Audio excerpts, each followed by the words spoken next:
அமித்ஷா அவர்கள் விஜய்ன்ற ஃபேக்டரை மனசுல வச்சுட்டு பேசுறாரு. விஜயை பத்தியே பேசிட்டார். விஜய் அவசியம் இல்லை. சிறுபான்மையினர் நமக்கு வாக்களிக்க போவதே இல்லை. சிறுபான்மையினரின் மொத்த வாக்குகளும் திராவிட முன்னேற்ற கழகத்திற்கு செல்லத்தான் போகிறது. திராவிட முன்னேற்ற கழகத்திற்கு முழுமையாக போகும் அந்த 12% சிறுபான்மையினர் வாக்குகளில் எத்தனை சதவீதத்தை விஜய் அவர்கள் எடுத்தாலும் அது நமக்குத்தானே நன்மை. அதனால் விஜய் இருந்தால்தான் நாம் வெற்றி பெற முடியும் என்ற எண்ணத்தை முதலில் எடுங்கள் என்று சொல்லிவிட்டார். சார், இப்போ விஜயை நீங்க ஒரு கட்சியோடையோ ஒரு மக்களோட பிரதிநிதியா பாக்குறது விஜய் அண்டர் எஸ்டிமேட் பண்ற மாதிரி இருக்கு சார். இருக்கலாம். Amit Shah maybe wrong, I don't know, எனக்கு தெரியாது.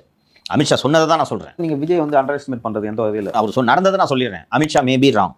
விஜய் அண்டர் எஸ்டிமேட் பண்ணி விஜய் முதலமைச்சராக கூட ஆகலாம். அவரும் அப்படி தான் நினைச்சிட்டு இருக்காரு, நம்ம முதலமைச்சராக போகிறோம் என்று. அது விஜய் அண்டர் எஸ்டிமேட் பண்ண அவரே இது ரொம்ப ஓவர் எஸ்டிமேட் பண்றாரு. அது தெரியல. அது only time can answer. Amit Shah சொன்னதை நான் உங்ககிட்ட சொல்றேன். வாரம் நான் சர்வே எடுத்துக்கொண்டிருக்கிறேன். அவர் ரிப்போர்ட்ஸ். அமித்ஷா தனக்குன்னு ஒரு சர்வே டீம், ஆல் இந்தியா லெவலில் சர்வே எடுக்க ஒரு டீம் வச்சிருக்காரு.